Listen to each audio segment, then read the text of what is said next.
Jonah. Hey, Rosa. Hey, Jonah, how are you? I'm good. How are you? I'm okay. What are we going to talk about today? Jonah, you had said you were going to a swearing-in ceremony this morning, and you were going to be very busy, and I was hoping you were going to Mukasey's swearing-in, but apparently not? Alas, no. I was going into the swearing-in of Tebby Troy, the new Deputy Secretary of Health and Human Services, and it was anachronistically martial in that the Public Health Service has its own commissioned corps of basically its own sort of harmless militia, and it was a lot of pomp and circumstance, very naval, lots of ringing of bells and singing. It was interesting. I've always thought that more branches of government should have their own special uniforms and rituals. Don't you? I think that's right. Like the IRS, don't you think they should have their own special uniforms that they should be, in fact, required to wear? Yes, and they should, and they can't take them off in their civilian non-working hours either. No. You need to know who they are at all times. Yeah. I was disappointed, though, that you didn't go to Mukasey's swearing-in, because I was going to ask you whether, what the decor was like, whether there were, I don't know, an ice sculpture of a prisoner being waterboarded or something. I doubt it, but I'm sure we'll that can't be kept a secret, so we'll find out if that happened. We'll find out. So we have many things to talk about. What are we going to talk about today? We do. I mean, the first thing we want to talk about, sort of moving from the general to the specific, and starting with the general, is how we both sort of see the shaping up of the two parties' campaigns and the presidential campaign so far. Mm-hmm. What's your take on it? What strikes you the most? Well, what's kind of interesting to me is I'm always stunned by, well, two things. One on the Democratic side, one on the Republican side. On the Democratic side is Hillary really a juggernaut? What's going on here? Is she stumbling? We're beginning to see a little bit, maybe, of the Obama comeback. I mean, how can you come back when you never quite went away? This campaign is dragging on so endlessly that God knows what's, we're going to have a million comebacks and failures between now and the actual election, of course. But for the first time after a period in which it seemed like Hillary was just completely inevitable and Obama was failing to gain any traction whatsoever, all of a sudden that dynamic seems to be shifting. Hard to know, of course. Is that real? Is that because suddenly people are actually waking up and paying attention, whereas they just weren't before? Versus is that the media suddenly got bored of running a whole bunch of stories about how Hillary was inevitable and decided it was time to run some stories about how, oh, guess what, she's not. But that's what I'm sort of watching on the Democratic side. On the Republican side, more substantively, perhaps, there's substance on the Democratic side, although nothing I said pointed to it. On the Republican side, more substantively, something that seems to me quite astounding and indeed quite appalling is the way in which the one and only thing that seems to be uniting the right, if anything is uniting the right, since I think that there are a lot of fractures, is the national security stuff, and more specifically the sort of hard line on things like waterboarding and torture. The ways in which who has got Pat Robertson's backing. It's Rudy Giuliani. What on earth is going on over there? Why? I made an argument recently that torture is the new litmus test for the Republican Party, which strikes me as I would like to believe that is not true. But do you think that's wrong? Well, let's start with the Democrats because that's much Okay. easier. And then since the second question is going to lead inexorably to what we're supposed to be talking about second, anyway, why not do one thing and the other? On the Democrats, I basically agree with you. I mean, this is all sort of rank punditry, but I think it was punditry. Is there any other kind of punditry? There's high punditry and there's low punditry, and I think there's and we are shooting for the lowest of the low. Let's face it, Blogging Heads TV at its finest. No, there's this one of my favorite episodes of Star Trek is where Captain Kirk loses his memory and joins an American Indian tribe on this far-off planet. And why there's an American Indian tribe on that planet, we don't need to get into. But anyway, they all think he's a god. And he gets into this fight, and his opponent cuts his hand. And they see that he's bleeding. And his opponent, his enemy for this girl's affections, is elated because it reveals that Kirk is in fact not a god. He's mortal, and he screams, "Behold, a god who bleeds!" Jonah, you're getting carried away. No. But my point is that I think that Democratic debate... Oh, this is all about Hillary Clinton, my God. Okay, yes. You're so right. Hillary, she's bleeding. She's bleeding. it was a tiny little scratch that came out of that Democratic Somebody debate. bit her, right? Yeah. And it might as well have had Tim Russert yelling, "Behold a God who bleeds." This tiny little thing, and all of a sudden, the entire press corps pounces. All of the Democrats not that was anything new, right? I mean, she didn't she didn't bleed to the extent that I agree. You're right. She bled insofar as she stumbled by, in the space of a very short time, seeming like she was contradicting herself, or in some ways even worse than contradicting herself on the issue of whether or not illegal immigrants should be given driver's license, apropos of Governor Spitzer's former plan. Which he has now withdrawn. Right. She was quick to come out and say, "Oh, I didn't contradict myself. I sort of had no point of view," which actually I don't think really helped matters. Right. I mean, the beauty of Spitzer dropping the plan is that she doesn't have to change her position. She doesn't have to change her position. Right. We get to now everybody gets to say, well, my position is that it's very complicated, and everybody gets points for thinking this one over because it's really a hard one, and we should all be thinking about it. Which ain't much of a position in the real world. I think you're supposed to, pick one and go for it. But okay, so fine. That was if we're going to have that be the blood. But that's not new. I mean, she's been doing or not doing that kind of thing for months now, and in public. I agree. So why this blood? But I think that was sort of what was fascinating about it, was that in, it's like the classic Washington gaffe where you accidentally tell the truth. This was like a fairly minor thing, I thought. Mm-hmm. But it showed a vulnerability. It showed that she could be put back on her heels. And you could you could feel it in the press corps. You could feel it among the sort of Democratic rank and file, all these people. Because the only thing that Hillary has had really going for her, it seems to me, is this air of inevitability. And combined with the presumption out there in the press that being the inevitable nominee also means that she is also going to be the best nominee in the fall. Right. And you saw for this brief shining moment the sort of, the mask taken off, the curtain pulled back or whatever, and everyone sort of jumped in. And it's amazing how much more fluid the race has become almost overnight. And I still think Hillary's the one to bet on, and she's at front and all of that. But all of a sudden, you can imagine a narrative where she doesn't win. And before that debate, that would have seemed pretty sort of far-fetched. And that's, sort of a meta-analysis. Well, the thing that's actually kind of surprised me most about Hillary, though, is precisely the fact that you could just say something like, now we can all of a sudden imagine a race in which she doesn't win. If you had asked me 2 years ago, how likely is it that Hillary Clinton would be able to win the Democratic nomination, I would have said, forget it. Absolutely, that's right. Forget it. The interesting thing about her is that she went in a relatively short space of time from the notion of her candidacy just seeming far-fetched and ridiculous and ha, that's just a joke, right, to seeming completely inevitable, which is in part a testament to her own skills. It's a brilliant campaign. It's been a brilliant campaign. But there was an interesting piece by Andrew Sullivan in The Atlantic on Barack Obama, why he supports Barack Obama, which I don't know if you've seen, in which he makes a point, which I think is actually a good one. I think he makes a bunch of points, which I agreed with. His biggest argument for why he supports Obama, which I think is quite right, is that Obama would be a rebranding of America vis-a-vis the rest of the world.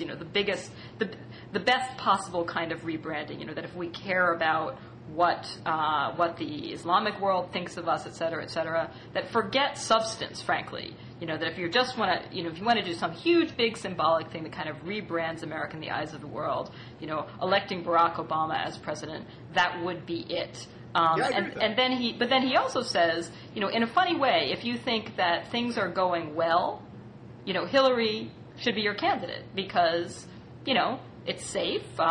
You've got a cadre of experienced people behind her, clearly. You're not going to get any dramatic change. You're going to kind of like, low risk, low opportunity candidate.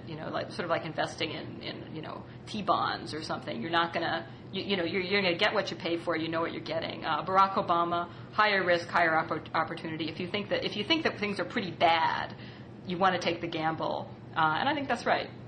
Yeah, I think there's a lot of truth to there. I think it's not the best campaign strategy for Obama, and I understand why he's doing the, turn the page, all of the rest, and I've been arguing, much like Andrew has for a long time, that I think, the idea of going for 8 years of Clinton hatred in this country to 8 years of Bush hatred in this country to 8 more years of Clinton hatred is just the prospect of it for everybody is exhausting. And whatever the downside to Obama may be, it would be this really neat sort of fresh start. And I understand why Obama is playing that up, but I think as getting back to pure punditry, I think that Obama needs to sort of couple that with the case that basically the Empress has no clothes and that she is not the most electable candidate. There's a real John Kerry all over again feel to the Hillary Clinton thing, because she's except for a very small group of hardcore people. I haven't met very many liberal activists or Democrats. I haven't read about many who really love Hillary. They just want to win, and they think. Well, and one of the many totally weird things about this, which I think is this is not an original point to me, but I think it's worth repeating over and over. One of the many completely weird things about this is that both on the left and the right, consistently, the polling suggests that people think that Hillary Clinton is the most left-wing of the major Democratic candidates, and think that Obama is the most moderate, whereas in fact it is the reverse issue by issue.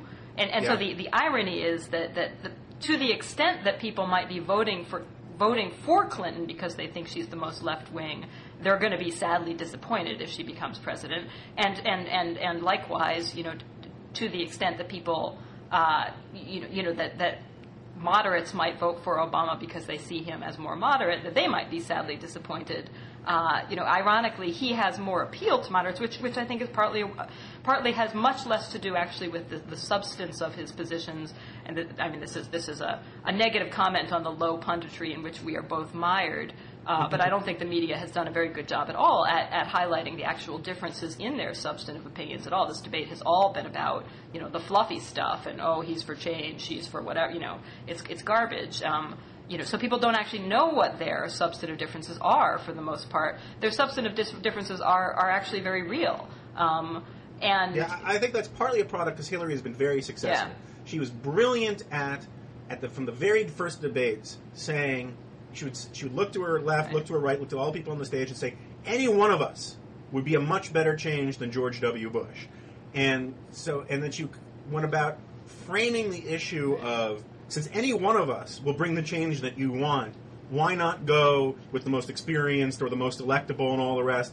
And I think that Obama and Biden and Edwards and all of those guys didn't realize how dangerous that positioning was to them, because they let the impression build up that there wasn't a lot of difference between them. And then if you're going to take away the substantive differences between these candidates, well, and I think that in fact, while on one level she's clearly right that if you're a Democrat you vote for any of them over any of the Republicans, and you're happy about it if you get any of them. On another level, quite clearly, she is actually much closer to the Republican camp on a lot of issues than any of the other leading Democratic candidates are. Yeah, I think that she's certainly positioned herself that way. I think you and I might disagree on whether or not she would actually govern that way, but that's probably a subject for future blogging heads.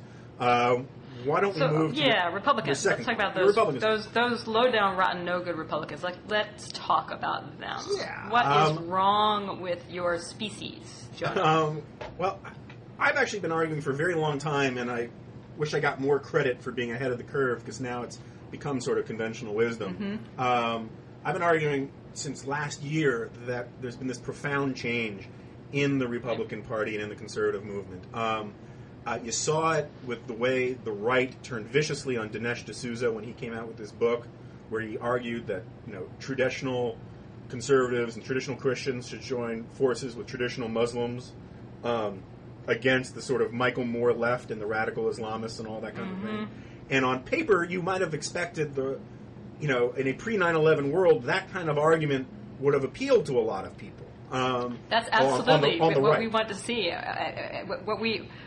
This is what I secretly suspect deep in the recesses of the unconscious mind of George Bush is actually going on anyway, Jonah. I think that the alliance of extremist end-time religious guise is occurring anyway, but that's another topic. We'll get to that that is later. another topic, because I'm not sure. We'll get to that later. Yeah. They have a good deal in common. I agree with Dinesh D'Souza on almost nothing, but I think he's right that they have common ground. Thank God they haven't quite realized it yet.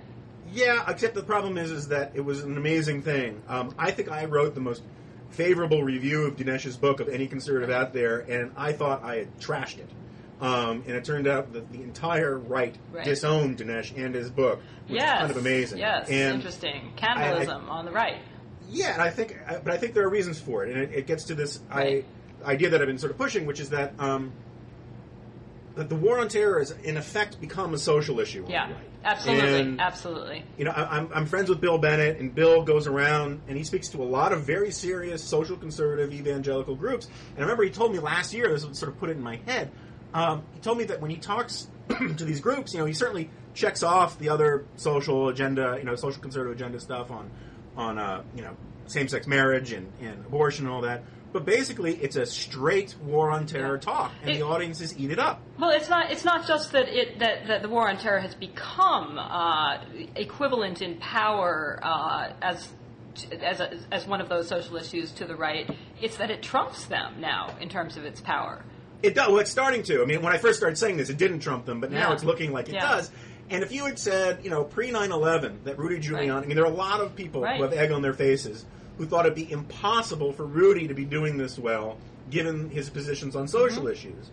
And in one sense, this is sort of shocking, and on the other hand, it's a lot less new than we seem to think it is, because people forget that the Cold War was framed for a lot of sort of heartland conservatives as a struggle between, you know, Christian civilization or Christendom or Judeo-Christian tradition or the West versus the godless forces of atheism. This is true, but here's a really painful irony, right? I mean, I come at these issues from a background in human rights law.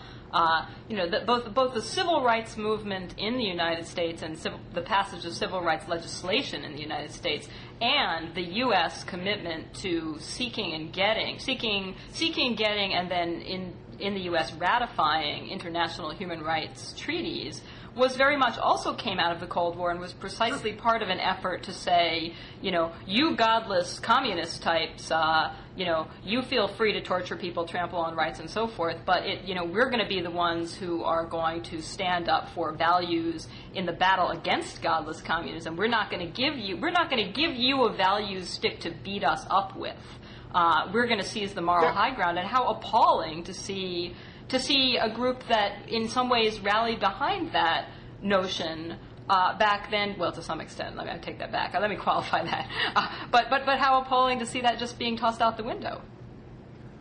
Well, it's not obvious to me that it's being tossed out the window. I mean, if we're going to stay on the Republican Party for just a second, my only point is that we are seeing a great new sorting out among Republicans or among conservatives that is going to we're going to spend a lot more time watching this sort out as we sort of rejigger things. And it's why you can get a Pat Robertson endorsing a Rudy Giuliani. You can get I mean, one of the weird things is that Mitt Romney is actually doing as well as he is, because he's actually not that convincing on the radical Islam stuff, and McCain is much better. He gets no credit from anybody. Right. So I mean, there's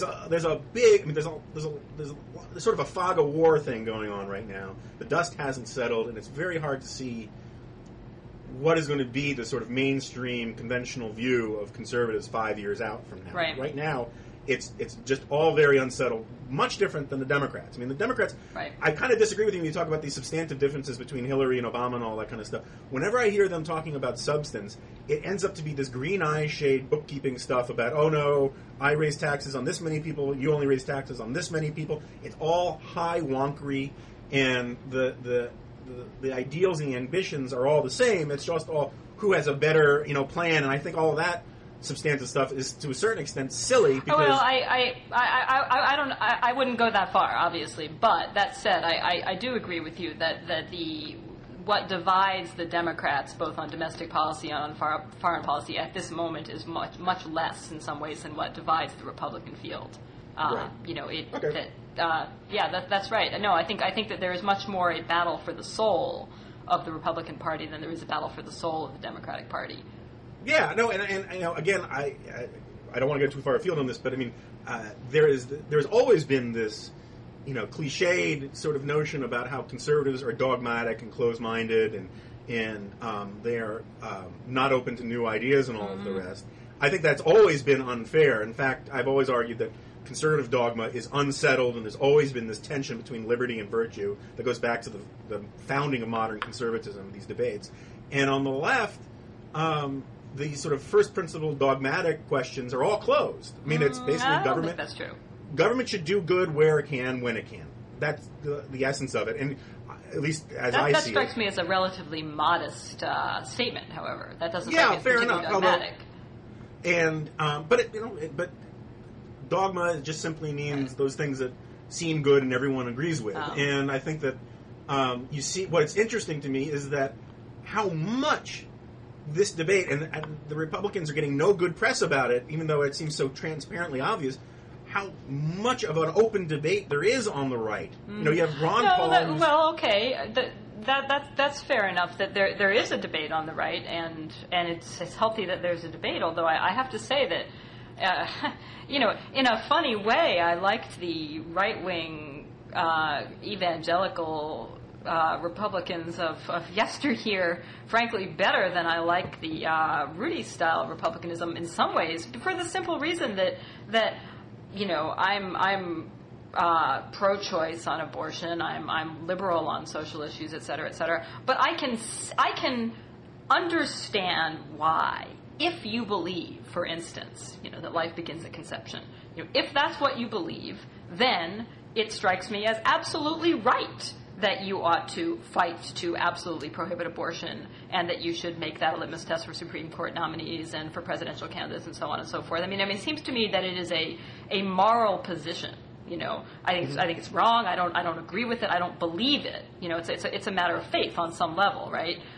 But it strikes me as a moral and coherent position, albeit one that I consider to be mistaken. On the other hand, the stuff that Rudy Giuliani is spouting just strikes me as morally bankrupt, craven, stupid, posturing. It's just empty. There is nothing there. Tell me what you really think, Rosa. He's deliberately appealing to the lowest common denominator, which is fear. It's xenophobic. It's just pure demagoguery, and it's terrifying. I mean, bring back the evangelical right of yesteryear. How is Rudy Giuliani a xenophobe? I think that all of this business about Islamofascism is very, very scary. And it's not natural to him. I mean, I don't think he's a natural xenophobe. That's why I say it's really craven. I think this is just all about playing to people's worst fears, because he knows it's garbage too. He may have talked himself into it by now. I don't know, but that's precisely what makes it scary to me, is that I cannot see any coherent, principled system of values at work here at all. Okay, well, why don't we move on, because otherwise we're going to get a long debate about Islamofascism. Why don't we move on Happy Islamofascism Week. I'm sorry I didn't get a chance to say that to you during Islamofascism Week. I was so unclear on what it meant. It was sort of like taking Islamofascists to lunch or something. I stay away from a lot of those. How did you celebrate Islamofascism Week? By ignoring by ignoring it the way I ignore almost every other themed week. I don't celebrate any non-biblical weeks. Islamofascism Week is totally biblical. Well, yeah, I suppose it could be. Anyway, okay, let's move on. Okay, so you wanted to ask me about conservative. This sort of feeds into conservatives yes. and executive power. What's your what's your beef there? Well, okay, let's go meta here for a minute. One of the things when we talk about the Bush administration's approach to combating terrorism, and let's stipulate that the rise of globally diffused terrorist networks with the capacity to do significant harm is a scary thing, which we need to take very seriously, and it's a relatively new phenomenon. It's not brand new, but it is different from state-sponsored violence, et cetera, et cetera. We need to take it seriously, and it requires different tools, blah, blah, blah. That's stipulated. But the various claims that the Bush administration has made at various times over the past 6 years relating to what kinds of powers the executive branch needs to have in order to successfully combat this new kind of threat have included at different times, and they've had to sort of fall back on some of them, claims, for instance, that essentially by executive fiat that the executive branch can say, can designate any person, including at one point U.S. citizens, as unlawful enemy combatants, that by simply waving the magic wand and saying you are an unlawful combatant, that person can be whisked out of ordinary civilian legal process, hidden away, kept incommunicado, no due process, no lawyer, no right to a court hearing, no judicial oversight, no contact with friends, family, or anybody, no right, hypothetically, to ever have any contact with anybody. They've claimed the right to use interrogation methods which they will not reveal or define, which we know have at various points included waterboarding, although it's a little bit murky what exactly is being done now and by whom and to whom. And claim the right to essentially abduct people from foreign countries and whisk them away to third-party countries, et cetera, et cetera, all essentially without any review. Also claim the right, as a matter of constitutional principle, that if Congress seeks to interfere with these claimed executive prerogatives, that any effort by Congress to restrain the executive branch would be potentially unconstitutional, and the executive branch would just feel quite free to ignore Congress. And that's been manifested both in the arguments made in court by the Solicitor General's office at various times, by testimony by executive branch officials before Congress, and indeed, even as recently as the Mukasey confirmation hearings in various ways.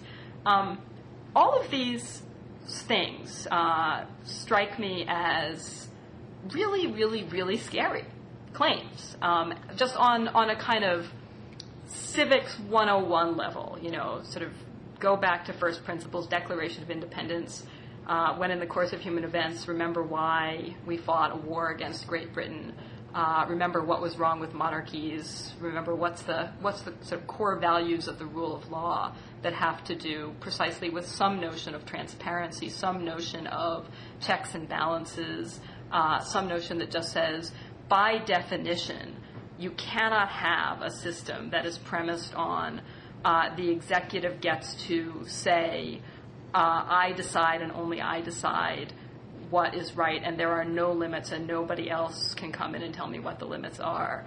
That seems really obvious to me. It doesn't seem like it ought to be a partisan issue, and yet it's been sort of shocking to me. Some on the right, some traditional conservatives have said, yeah, that's shocking. But it's been surprising to me how few. Why is that? Well, I mean, that was one mighty big meatball you can put out there. And you can get gravy with a big meatball. I don't want to go point by point through all of the various perfidious things that you said the Bush administration has done. I will stipulate that the Bush administration has reached or overreached very ambitiously for specific things. I will stipulate that I'm very sympathetic to some of Jack Goldsmith's, accounts of his time in the Justice Department. I am somewhat heartened by the fact that, having had a wife who was John Ashcroft's chief speechwriter, and watched as people demonized him for 4 years, that he is now coming out as a fairly principled guy who stood up against some of these examples of overreach. Right. All of that said, I think that there are a couple things going on here. First of all, the picture that you paint of the White House trying to be able to do whatever it wants, whenever it wants, with no accountability, is somewhat mitigated by the fact that whenever the Supreme Court has said you can't do that, it has said okay, and it has changed its policy. I'm not so sure that that's entirely accurate. I think it has ducked and weaved and in some ways done its best to evade actual compliance with Supreme Court decisions. So I'm not sure I agree with that, but go on. I mean, some of this will have to be we'll have to wait for history to sort out or when the record is more clear. But it seems to me when it's had its knuckles clearly wrapped, it's changed course, and that's as it should be in our system. I guess there's the larger problem about this notion of sort of conservative hypocrisy or inconsistency. I have a couple different problems with it. One is that I have a certain sort of, and this is sort of a tu-quoque kind of thing, I have a real problem with liberals who make this argument, who in almost every other sphere of constitutional law, of the role with their notions about the role of government, they have no problem with a living constitution that takes account of the changing circumstances of the modern world, that when technology overtakes antiquated notions about gun control or when life begins or all sorts of things, or the free press in terms of campaign finance, they all look to sort of what Al Gore had to say, that's a constantly changing document that evolves with the times and every generation has to breathe new life into it and blah, blah, blah, blah, blah. And they hold that position, and they basically think anybody who disagrees with it is some sort of knuckle-headed dogmatist. I think you're confusing two things, though, about constitutional interpretation, though, Jonah. I think you're confusing text and structure. I think it's one thing to say, a textual provision in the Constitution, which is, Second Amendment, for instance, right of people to bear arms. What can that mean given changing technologies? That might be open to different interpretation, given that we now have technologies that couldn't have been dreamt of by the framers. But I think that there's a different question of, what about the basic structure of our government? The whole premise of our government altogether, even prior to the Constitution, the premise of having a government that is divided into several different branches, the whole notion of the rule of law, which is a pre-constitutional value, goes deeper I than agree, that. and let me get to that. I am not sure that the distinction you're drawing is as nearly as beneficial to a lot of the liberals I listen to. I mean, because let me just sort of finish the first point, which is that you get nothing but disdain for conservatives who argue for original understanding or original intent or originalism of any kind, and yet all of a sudden when it comes to national security issues, you have Hillary Clinton and Dick Durbin and all these guys taken to the floor of the Senate quoting Benjamin Franklin like they, sort of like Bill Murray saying, one of these days Tito Puente is going to die and you're going to say you love them all, you listened to him all your life. All of a sudden they're quoting the founders and this stuff about how anyone who's willing to sacrifice liberty for security will get neither. And so when it comes to national security issues, all of a sudden there is this riot of strict constructionalism, of narrow readings, of black letter law, and all of the rest. Yeah, I think you're oversimplifying, but go on. Okay, carry on. This is the way I hear it. So I think that there is there's a real double standard in this idea that the Constitution can be sort of Felix the Cat's magic bag and can confirm any sort of ambition that progressives have had since Woodrow Wilson, except when it comes to what the Bush administration is doing on national security. And so let's go to the issue of conservatives and the unitary executive or national security. It seems to me that unlike a lot of other things that get justified by the evolution in changing circumstances and these living constitution arguments, there's a great deal of precedent for deference to the executive branch and the chief and the commander-in-chief during times of war and national security crisis. And from Lincoln suspending habeas corpus to certainly a lot of very bad things, I will concede, that Woodrow Wilson did, all the way up through, FDR doing domestic surveillance at home during World War II. And all of those things were sort of seen as part of this deference, this latitude that the Supreme Court gives to the executive branch during times of crisis. Well, you'll recall that the Supreme Court wasn't so deferential to Lincoln's suspension of habeas corpus. No, but it waited till after the war. Much like, it waited. The Supreme Court is often willing to sort of decide these things on as a Monday morning quarterback. Right. And I think we're going to see a lot of that. I don't think that the Supreme Court is actually going to wait until the end of the War on Terror, because one of the really sort of annoying problems with the War on Terror is that it's this very literary, metaphorical thing with no natural beginning, middle, or end. Well, that I think, but I think that is precisely the problem. You know, that the administration is claiming essentially what have been used in the past as essentially temporary emergency provisions in the context of conflicts that while, yes, you don't know at the beginning of a conflict exactly when it's going to end, it's quite clear that it's going to have a definite end. No, that's right. And World War yet II was they're either being going to end claimed in the context of something that everybody holds out precisely as, this could basically go on forever. Something that gets once it gets transformed from a strictly time delineated claim to a potentially forever. We're going to hold these people forever. We need to have the right to hold them forever, and we don't accept even as a theoretical matter that there might come some point at which that claim would cease to have any power. That's that again. I mean, I'm willing to. I mean, I'll accept your point at least to a limited extent. That there certainly people play games with constitutional interpretation on both sides, on both the conservative side and on the progressive side. You know, I mean, to me, the bottom line is essentially, you cannot come up with a coherent interpretive theory of the Constitution that will always get you where you want from any political perspective, period. So if you are trying to always, come up with something that is going to justify your preferred outcomes, you're going to have to start playing interpretive games at some point, frankly, and you might as well admit it. So then let's go back to first principles and say, forget the Constitution. Let's just go back to sort of political theory 101 and talk about, what do we mean? What is the difference between an autocracy and some kind of democratic form of government, And it just strikes me that the claims that have been made are the kind of claims that dictatorships and autocracies make. And those are claims that strike me that should have generated far, far more opposition from the right than they have, and far, far more concern than they have. Well, I think which is not necessarily my own, but I think the sort of generic conservative answer on this is, unlike you, we actually do think that the Islamofascism isn't just a bunch of garbage, and that we think that there really is a real threat. Certainly that was a legitimate perspective to have I think there's after a real 9/11. threat. I think there's a real threat.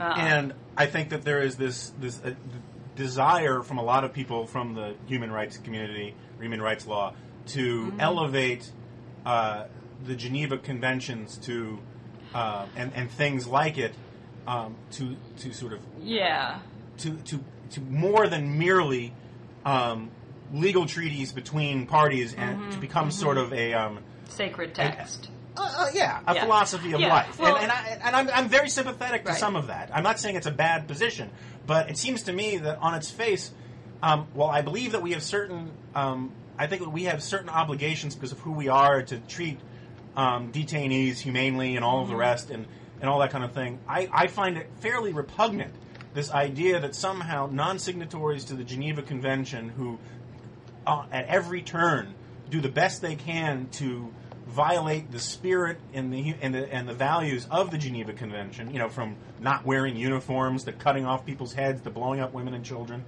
that somehow we should feel this incredible amount of guilt about not honoring the Geneva Convention. I actually agree with you on one point there, and I've written about this quite extensively, both in my life as a law professor. The sort of the sacralization of the Geneva Conventions, I think, has done the human rights community no particular good. That these are, they're just human documents. They were created. They're products of a particular time. There's nothing special and sacred about them. And I agree with you that I don't think that sacralizing those particular documents was a particularly useful route to go down. I understand why so many people did go down that route. It's the analog to the Donald Rumsfeld saying you go to war with the army you got, and you go to war with the law that you got. I think was their attitude, and you don't kind of given this administration, I think that the fear of many in the human rights community was, look, if we start saying things like you're right, the Geneva Conventions aren't perfect.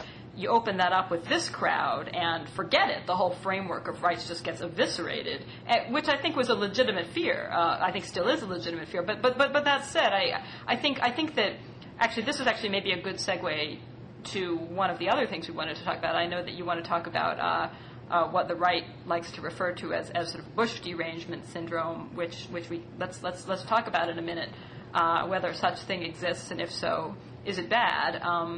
But I think that there's an equivalent pathology that the right has fallen into on the war on terror, which is the following.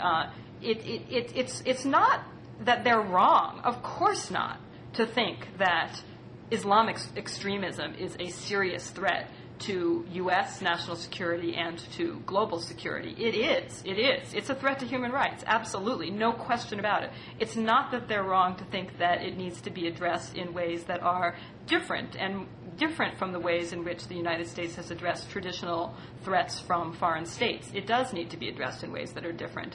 But I think that the notion that this is somehow a threat that is worse than any threat the U.S. has ever faced, A, and B, that therefore kind of cuts off all rational thinking about the relationship between the means that we adopt, the ends that we're likely to achieve, and what the economists call the externalities of our tactics, right? That you can believe that it's a very serious threat, and yet nonetheless believe that, like all threats, you do cost-benefit analyses. You say, well, if we adopt the following tactics, there might be the following kinds of short-term benefits from that, but we could have the following kinds of losses. And to be more specific, to bring that down to earth, very concretely, one of the things I'm talking about, is even leaving aside issues of what a captured terrorist deserves. First of all, it's not about what terrorists deserve. It's about what people who we capture who might not be terrorists, but we might mistakenly think are terrorists, deserve. But second of all, it's about what the rest of the world thinks of us, not because it's some kind of warm and fuzzy Kerry global test, but because we actually need the rest of the world. That's part of halting the spread of Islamic extremism. That I think that the sort of the right-wing derangement syndrome, the sort of post-9/11 derangement syndrome, has been to just get worked up into such a state of, terror and fury that they're not thinking straight anymore about which of these things seems like a good idea but is actually going to do far, far, far more harm than good in terms of in terms of the U.S. advancing its interests in the world, in terms of leading to greater global stability, etc. Yeah, I hear that, and again, I think that there are all sorts of legitimate concerns that come out of the, let's just, for want of a better euphemism, your side of this. I think that there are a lot of things that need to be sorted out, and I think the situation that we're in is that we're in a great sorting out. I disagree with Norman Podhoretz that this is World War IV. I think that the better analogy is that did we miss World War III? How did he get? Well, his argument is that his argument is that the Cold War was World War III. Oh, I see. Okay, right. And I think, gosh, that happened so quickly, I missed it. Well, the problem with that thinking is that the Cold War was called the Cold War for a reason, because it wasn't a real war. Right. And it doesn't mean that people weren't killed and there weren't proxy wars at the periphery in the struggle against the Soviet Union. And as you noted earlier, all sorts of mechanisms and institutions came for the human rights community and for everything else came out of the Cold War, but it took some time. And I think that we're in this situation where it's still going to take some time. I disagree with you that somehow with the picture you're painting, that somehow the Bushies are all unhinged and I'd say they're all unhinged, just that most of them are unhinged. John. Well, okay, but I think the rumors of the unhingedness are greatly exaggerated. But it is entirely possible, and I think it's actually accurate to say that the Bush administration immediately after 9/11 that will have been seen to have overreached in some places, and we've seen it having to retrench. I think there's going to be some more retrenchment. We're going to figure out how to work this stuff out. You see Congress, you have all of this huge eruptions of sanctimony on both sides of the aisle whenever the wiretapping stuff comes up. But at the end of the day, they come up with something, and it may not be perfect, and they keep working it out. You conceded that a lot of people on the sort of human rights side locked into a position that in their heart of hearts they may not have thought was really the best position intellectually. Well, I think that there's a but conversation. they didn't want to give the Bush administration any slack. There's a conversation that needs to happen that the political climate has been such that it hasn't happened, and I think people on the left and the right felt it couldn't happen, which is the more serious, sober conversation about, well, what exactly is this new threat? What exactly do we need to do? What's different? What's the same? What legal tools do we need to change? Can we do what? How do we do this in a way that's rights friendly? What actually works? What doesn't? And we haven't really had that conversation. I think that conversation is happening, at the margins when the cameras aren't on anybody. That's right. I think that though, I think that some of the cases you were making about how we need to do these things to keep our allies and keep our view in the world, I think a lot of that, just to get it off my chest, is it gets really overstated. We've now seen an adamantly pro-American guy get elected in France. We have a pro-American woman in Germany. We just had Gordon Brown give a very pro-American speech.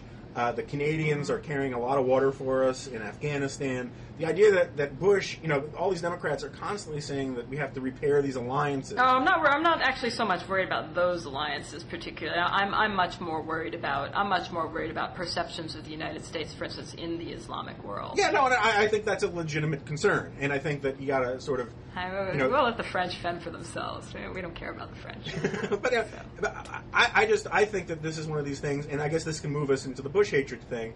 Is I think that there has been this tendency to wildly overstate the evils of George Bush. I am not a huge fan of George Bush. I, from the very beginning, was very down on compassionate conservatism. Was it the compassionate part that you didn't like, or the conservative part that you didn't like, Jonah? Well, basically I thought it was neither. I think that the problem with compassionate conservatism is that it suffers from a profound category error and basically concedes arguments from liberals who think that conservatism by its nature is uncompassionate, when in fact the whole point of conservatism is to argue that compassion is misplaced if you think government is the best vehicle for it, and that the government cannot love you.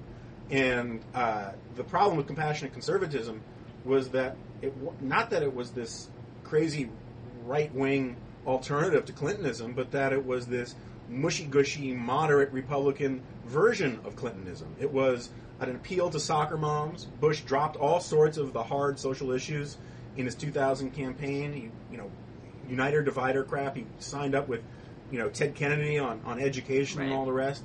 And so there's always been, I think, this misreading. That only lasted like 20 seconds, though, anyway, so... Well, I mean, yeah, but it lasted until 9/11, essentially. And, it didn't really... Well, okay, anyway, okay, go on. Bush was pushing for that. I mean, the healthcare Bill of Rights stuff or the Medicare prescription drug benefits, the biggest expansion of the government in 40 years. There are all sorts of things that this guy has never been. So you hate him too. Jonah, you hate him too. But I hate him for the right reasons. I don't hate him. I don't hate him. I don't... and what drives me crazy is that in the 1990s, it was considered automatically delegitimizing to be called a Clinton hater. That the second you were called a Clinton hater, it was a way to shut someone up. Their voice is illegitimate because he's suffering from irrational hatred. But don't you think that's exactly the way the term Bush hater is being deployed now? I mean, you might say it serves the left-right, but I don't think the terms are being deployed in identical ways. No, I don't think that's the case. I think that there actually is a real thing of Bush hatred out there. Whereas there wasn't a real thing of Clinton hatred. What? Well, there's a real thing of Clinton hatred, but you have the Bush hatred. It exists in the highest institutions of academe and media and so forth. And the Clinton hatred stuff was always seen as this sort of marginal thing at the periphery. You had I don't know. I mean, look at Maureen Dowd. She was a Clinton hater at the time. Maureen Dowd's a good counterexample. And that's sort of. There were plenty of very. But this is a red herring. Okay, let's get to the meat of the matter. Okay, so the meat of the matter is, I think that there is this grand distortion that people in many ways, one of the main reasons why conservatives hated Bill Clinton in the early 90s, or at least a lot of Republicans did, was because he was stealing their issues, and no one likes to have their lunch stolen. Clinton ran as a centrist. He did the school uniform stuff. He took time out to execute that guy in that shameful display on the campaign. He did the Sister Soldier, and he ran against welfare as no more something for nothing and all of the rest. And nobody in politics likes to have their issues stolen. And a lot of people on the right thought he was illegitimate, and it just really ticked them off. Of course, a lot of people on the left hated Bill Clinton too. I'll remind you for those the same reasons. No, I think that's true, and I think there are a lot of it's why libertarians from the very beginning have despised Bush because they don't like the compassionate conservatism stuff. They never liked the faith-based initiative, all of that kind of stuff. And so I mean that part of the analogy holds, and I think that the reason you had this instantaneous explosion of Bush hatred was because Bush was basically doing the same thing that Clinton had done, and stealing and staying as close to the center as possible. I don't think that's true at all. I don't think you had Jonathan Chait, the first 2 years of the administration, doing his in defense of Bush hatred, and that was considered this incredibly sophisticated, serious argument that progressives need to hate Bush, and you've seen ever since. You see Frank Rich gets to write last Sunday in the New York Times. He writes that basically the difference between America today and Musharraf's Pakistan after he declared martial law are indistinguishable or negligible. I don't think that's what Frank Rich said. I think that's close. No. I don't think that's anywhere close to what he said. I think he said something that's quite different, and that is a very valid point. What was his valid point? I think he was making a very, very different point. I think he was making a point that we have unfortunately lost our moral high ground when it comes to Pakistan by far from setting an example on precisely the issues we were talking about a few minutes ago, like you shouldn't indefinitely and arbitrarily detain people. That we have unfortunately set an example of the opposite, which it's not that we do it more than Pakistan. We, of course, don't, thank God. It wasn't positing a moral equivalency in our actual actions, but simply stating that once America, supposedly, the leader of the free world, et cetera, comes out and essentially renounces the commitments that we have made to a set of freedoms and values, that every two-bit dictator around the globe gets to say, "Hey, look, they're doing it. I can do it too," and they will do it. That it essentially gives them permission to do it with impunity, following our lead. I think that was Frank Rich's point. It was not to posit direct moral equivalence. I think viewers of Blogging Heads can go. We'll have a link up. The way I read it, and the way I still think what he said was that the differences between. He says that we had a quiet coup in this country where Bush's assault on democratic institutions has been more pernicious than what Musharraf's has been, and that the differences between our regime and theirs they're not identical, but they're becoming almost indistinguishable. He did unfavorably compare the lapdog qualities of America's senators and lawyers to the surprisingly less lapdog qualities of Pakistan's judiciary and lawyers. And he also, which I also agree, actually. He also lamented that, alas, in the 1960s, we had people who were taking to the streets, rioting and breaking the law, and gosh, if only people were doing that today. And I frankly think that's deranged. I mean, I do. I think that. Which part of that is deranged? Well, I think as the rioting analysis, and taking to the streets part, or the. I think as analysis, it was deeply flawed because it missed the important distinction that the people who were taking to the streets were trying to avoid the draft. It wasn't this nearly. Wait. That's hardly the case. Some people took to the streets to avoid the draft. Other people took to the streets in various forms of civil disobedience to protest the war as such. People were in no danger whatsoever being drafted. Once the draft was phased out, the anti-war protests started to fizzle almost immediately.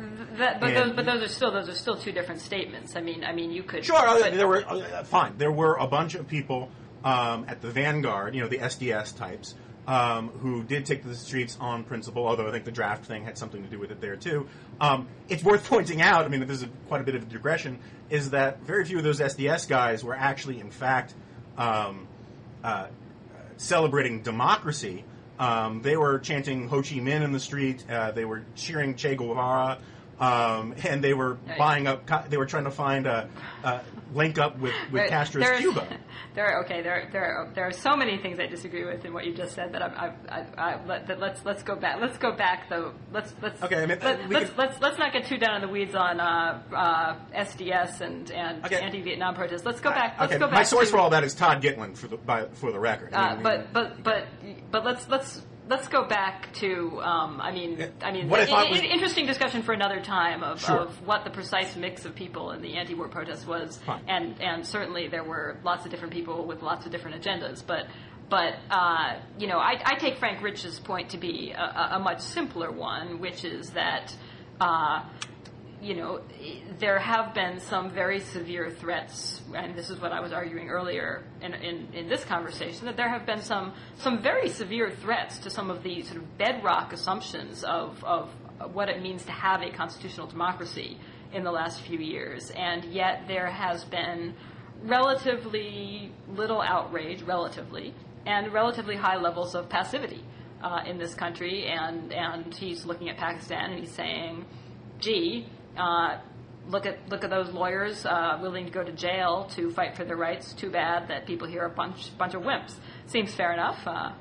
That part of it, I think, is fine, except to the extent that it's very much an apples and oranges comparison. Shutting down the national press, as Musharraf has done, throwing his political opponent under house arrest, is very, very, very, very, very, very different from anything that Bush has done. This is true. No, but I did not. Readers of Blogging Heads will have to decide for themselves. But I didn't read Frank Rich as drawing a direct moral equivalency between. Okay, but he's not alone in this. You have Naomi Wolf making a much more explicitly. She basically says that we live in 1930s Germany, essentially. Well, but you know what? I mean, that's here. I actually think there's a real question. Question is, I think we do live in 1930s Germany, but the question is, which part of 1930s Germany? I think that you can argue. Some people argue that basically we're in Germany in 1939. Other people argue that we're in Germany in 1934. That argue in the period where you're seeing sort of the early signs of something that's going to be a cascade in a really horrific direction if it's not stopped. Or are you already sort of over some crucial tipping point and it's already unstoppable? But I think that there is I completely agree that we are in a situation where the intentional or unintentional assaults on the framework of constitutional democracy over the last 6 years have been sufficiently grave that it would not take much for things to really get past a crucial tipping point where the U.S. could cease to be a democracy. I don't think we're there yet. I don't think we're there. We are not in, we are not yet in a state of no return. We're not in a fascist society. But I also think it's not frivolous to note that, fascism doesn't just happen overnight. One day you wake up and magically everything has been transformed. That various preconditions have to occur first. And if you're not hyper alert to what they are, then you do wake up and you go, holy shit, what happened? Yeah, I got to say, I've been working on a book about fascism for 4 years. And I think any comparison of the United States today to 1930s Germany under Adolf Hitler at any point in his career in power is in every way, shape, and form absurd. You think, so let's talk about your book. Well, I don't want to get into a big thing about my book, Why can't we talk about your book, Jonah? Because my book is not out yet. I'd be delighted to talk to you about it. But let me just ask you a question about the title of your book. It's Liberal Fascists? Liberal Fascism. Liberal Fascism. Mm-hmm. Okay, so and that's actually, and again, I'm not going to talk any deeper about my book. Why not? But that's actually Why not? Because the book isn't out yet. But give us a teaser so that we're going to I'll tell you one thing. The phrase liberal fascism, which has caused so many people to get upset, is actually a reference to a speech that H.G. Wells gave at Oxford in 1932, in which he called for liberals of the West to embrace liberal fascism. Mm-hmm. He called for a new liberal fascism, a new enlightened Nazism, his words. And H.G. Wells was among the leading lights of progressivism in both Britain and the United States. We hereby denounce H.G. Wells for his remarks. Okay, fair enough. There are lots and lots of liberals who had very sympathetic views to fascism prior to World War II, and we can talk about them at length another time. But my point is I nowhere do I argue that liberals are on the verge of turning this into a police state like Adolf Hitler. Well, then I do not believe that.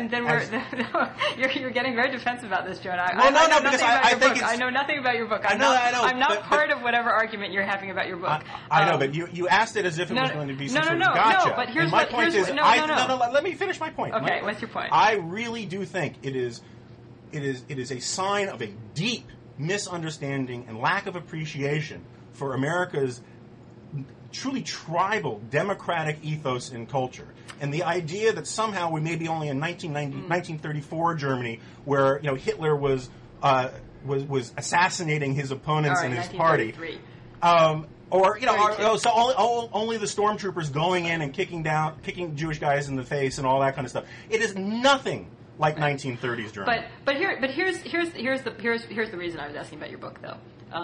And this goes back to what we were saying earlier about the purported Bush derangement syndrome, et cetera. I think this is a perfectly legitimate conversation to have, and I think I think it's highly appropriate for you to say, look, I don't think the historical analogy is useful. I think it's more misleading than not. Here's why. But I also think it's perfectly legitimate for people to say, look, here is what is scary about this kind of thing, and I think what worries me about the Bush derangement syndrome claims, the Bush hatred stuff, is precisely that I think it does operate to shut down conversations that are actually very important. There are conversations about what do we want this country to be like, what is happening in our country, is it good, is it bad? Because the important conversation, and in a way, you're quite right, is not, we shouldn't actually be mired in a conversation about, are we or are we not more like Germany in 1932, or more like Germany in 1933, or not at all like Germany at any point, or more like some other. That's not the point. But the point is, it's a conversation about what kind of country do we want to be living in, and what is going. And I think that what happens, I do think that I'm perfectly ready to agree that any person of any political persuasion whose idea of a useful contribution to a political debate is to say, I personally loathe and have contempt for politician X, I'm happy to stipulate that is not useful, and they should shut up, because it's not helpful. But I also think that anybody whose response to a person who says, I think these policies are having appalling results, I think that this is a terrible thing that has happened, I think, here's why, that anybody who responds to arguments like that by saying, oh, you're clearly deranged by your hatred of George Bush or Bill Clinton or whoever it may be, is equally in the wrong. That's a way of shutting off a discussion. But I don't think that there are a lot of conservatives who are using it in the sense that you're talking about. But I want to ask you this. I want to ask you this question because I just so fundamentally think the comparisons to Nazi Germany are outrageous. But why must the left go there? Why? Let me ask you, because there's this assumption that was in your statement as well, that there's this sort of slippery slope. Are we there? We hit this tipping point and all the rest. How come no one ever says this is World War I all over again? Right. Because first of all, what Woodrow Wilson did during World War I was, by any objective analysis, worse than what George Bush is doing right now. In terms of clamping down on civil disobedience, attacking, I want to talk about xenophobia. You can go just down the list. Goons. People have said that, by the way, although we tend to say it in our sort of boring and heavily footnoted scholarly articles. Sure, reads right. It. But there are 2 points to be made there. One is that there are better. I sound a little bit like Richard Rorty, but there are better examples. There's more useful history for both the left and the right in American history than there is by looking to Nazi Germany or the Soviet Union. And there is this. I think one of the problems you have is, particularly among progressives, is that once you start down the slope of actually looking at our own history, you can find all sorts of examples of progressives being the villains of the story. Oh, sure. And I agree. No, but that again goes back to my earlier point of this is why I think conservatives should be joining the outcry over some of this stuff, because this is not a partisan issue. I think it's a fair point. That people on the left and the right have seen reason to attempt to subvert the principles of constitutional democracy at various different times, and seen reason to try to eviscerate rights protections at various different times. It's no question about it. But although I think the other answer to your question is just a straightforward one, which is that those are dogs that didn't bark in the night, insofar as the crackdowns on civil rights, the xenophobia, etc.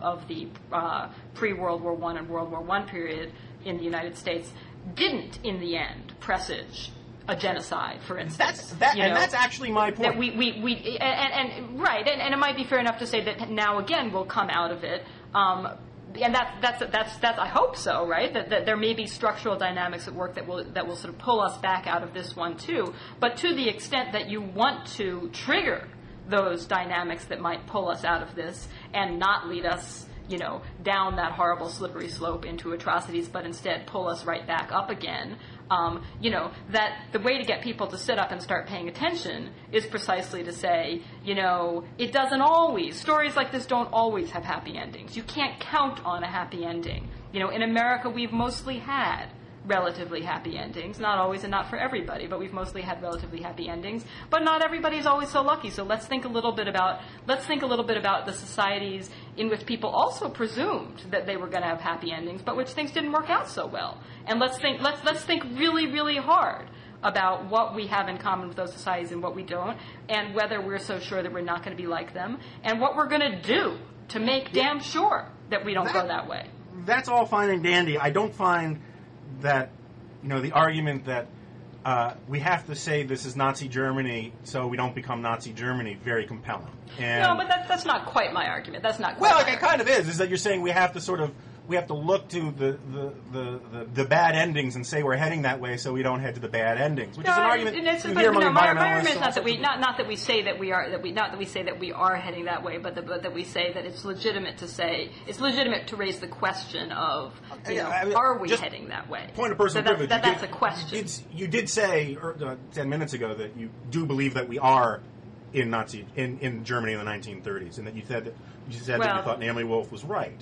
No, you weren't saying that. I don't mean to overstate that. Obviously, we are not in, but I think that there are sufficient similarities in some ways to make it a conversation that is worth having, precisely about the ways in which we are and are not that way, and how we prevent ourselves from getting more that way. To make that a little bit more nuanced. I think that's fine. I have no problem with people throwing up their objections to all sorts of things. A democracy is about disagreements, not agreements, and everyone should hash it out. My only point I was trying to get to was that if you can look at periods in our own history where people have been much worse, right. Or specifically right. Wilson, but you can make certainly an argument that FDR. Sure. I mean, absolutely, FDR rounding up Japanese people is a lot worse. There are plenty of nasty moments in American history that you can look to if you want to. And I think that the point here that I'm trying to get at is that I don't have a lot of deference for slippery slope arguments. And I think that a concern about a slippery slope is always legitimate because, things do get worse and you should be on the lookout for that kind of thing. But there are no cold impersonal forces of history that require slippery slopes to exist. And I think that there is this tendency that you see, particularly among the Bush hatred crowd, right. to paint a sort of fanciful literary world that has no continuity with the America that we've lived in for the last century. You have everyone from Bruce Springsteen on down saying, "Oh, this isn't America. This isn't the place." And no, this is America. Sometimes the executive branch overreaches or takes errs on the side of protecting the American people, and later on we realize when all the facts come in that maybe we went a little too far and we adjust, and this is muddling through. But here's I would agree with a piece of that and disagree with another piece of that. The piece that I agree with, you're right. There are no cold impersonal forces of history that will inevitably push us over the brink. You're right, absolutely. And we shouldn't act as if there are. There's nothing deterministic about it. But that is the point, that we have some choices to make. Because the other point is that equally there is no cold and impersonal force or nurturing and protective force that will naturally spring up because we are Americans and we're inherently nice and we're going to be saved from ourselves, that will automatically rescue us. That it is precisely, just to fall into utter patriotic cliches, eternal vigilance is the price of liberty. That's the point. That you don't get to be complacent and say, hey, don't worry. We've had these moments in the past where people get scared, they go a little crazy, but the system self-corrects. Calm down. You also don't get to go, oh my God, next thing you know, it's going to be concentration camps, and that's just all there is to it, and that's the end of the argument.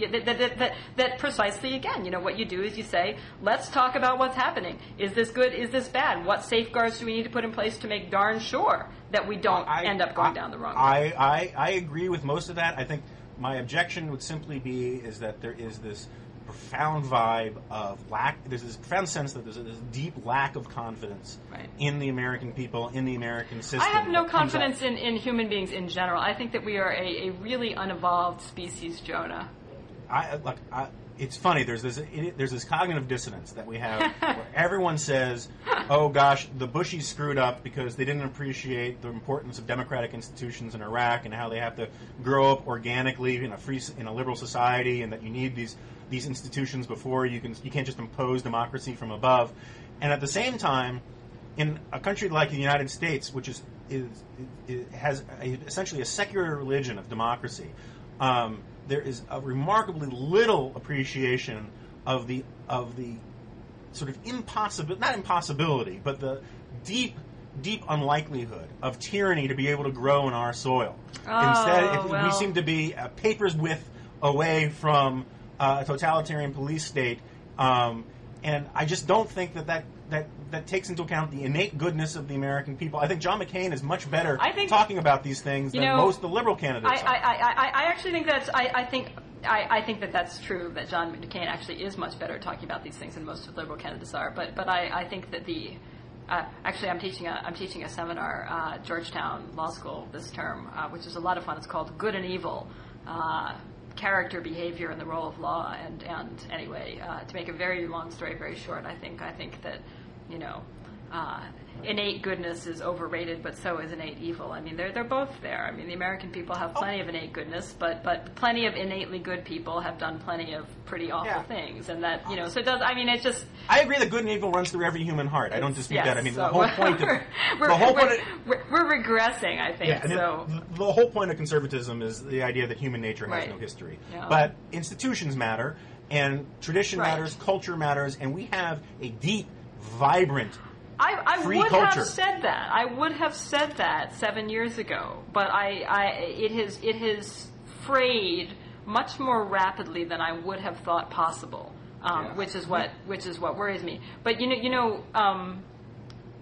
we are actually looking at my computer screen. I know, we should leave it there. We are at 1 hour and 12 minutes and 13 seconds, and we haven't even talked about waterboarding, and we haven't even talked about selling our votes. I think we may just have to postpone that for another occasion, because my understanding is from our I wish I could call them paymasters, but we don't get paid from our overlords that we're supposed to stop at sort of a 45-minute to an hour mark. I think we are. I think we're going to overstay our blogospheric welcome if we don't shut up. So maybe instead we should just say that next time we'll discuss waterboarding and how much money Blogging Heads TV viewers would have to pay us for us to give up our right to vote.